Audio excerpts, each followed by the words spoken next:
po jako akawuwo.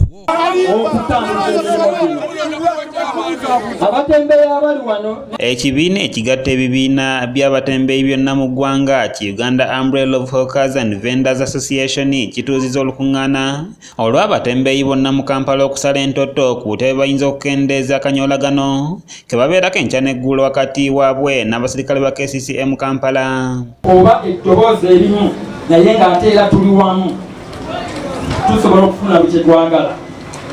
Obubondo bwali weebuli nga buyitiridde era nga bulina ebigendererwa byabwo okulaba nga bubbulula omutembeeyi.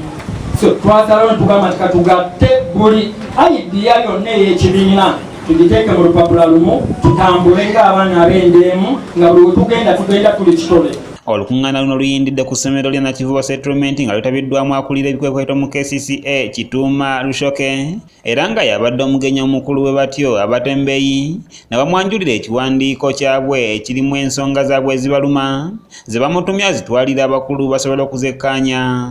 Era nga twetoowaza mu maaso go nga tukuwa ekiwandiiko kino ssebo ogenda otunulemu ebirowoozo byaffe bye tutaddemu ze tulagira wabula tutaddemu ebirowoozo nga tusaba okuyambibwa okulaba nga tusobola okutambuza ensonga eno nga tuli wamu n'ekitongole kya KCCA.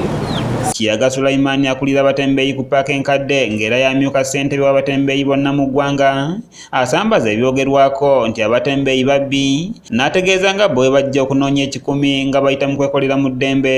Abantu balinga ebyo mbagamba nti babbi baki situli babbi bakyala baabo banyirira baami ne banoonya kikumi kwabo n'ogamba nti leetayo alina empapula z'emakerere oyinza n'okulaba wano abasigala wano n'obaleeta empapula z'emakerere naye bo beenoonyeza kikumi naye ate omuntu obeera ng'omuntu wa wansi ye tomwagaliza kunoonya kikumi kye n'afuuka kapito w'abamu. Ono asabye KCCA okutandika okukwatagana obulungi n'abakulembeze b'abatembeeyi basobole okulungamya obulungi obutembeeyi ku magwazuulibwa nga mulimu oguwedde emirimu. Okumalawo obubbi, okumalawo okulwanagana, okumalawo okuteeka ebintu mu kkubo.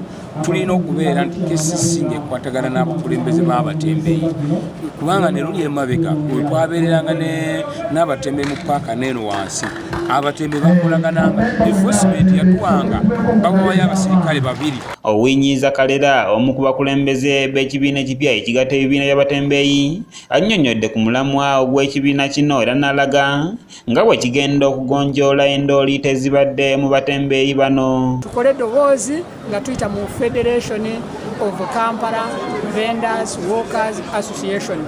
Ekyo bwe tuba nga tukimaze ebibiina ebiriwo tutuwamba bukulembeze bwabwe wabula bibeere nga byogerera programu ne enkulaakulana zetussa ku bibiina byabwe naye kino Federation kyekigenda kugonjoolanga obuzibu obw'abatembeeyi. Lushoke Kituuma mu kwogera kwe yeeyamye okutuusaayo ekiwandiiko kino eky'abatembeeyi eri bekikwatako wabula n'anenya abatembeeyi oluusi abayita bwe bandikomye ne batuuka n'okwala emmaali yaabwe mu nguudo wakati okusaalimbira mu muddo gw'ekibuga ssaako n'abakuba abasirikale ba KCCA. Now gye bali that constituents ate eyo now please mobilize all those people. Ekisembayo issue y'okukubagana n'abaana ba enforcement. Mu ngeri y'emu n'asaba abatembeeyi okweteekateeka obulungi beewandiise bamanye omuwendo gwabwe olwo basobole okulwanyisa ab'ebirimbikamu kiwe ne KCCA enteekateeka ennungi okubateekerateekera. Tetwagala issue ya buli muntu gy'avudde yonna kajje nga yeeyiwa mu Kampala. Kintu ekisinza okubakuba ennyo buli oba bawa akabembereza abantu nga mutwalo beeyiwa mu kibuga. Mukiibi Samuel Kebo yakusakidde eggulire erina okulwa ABS Television.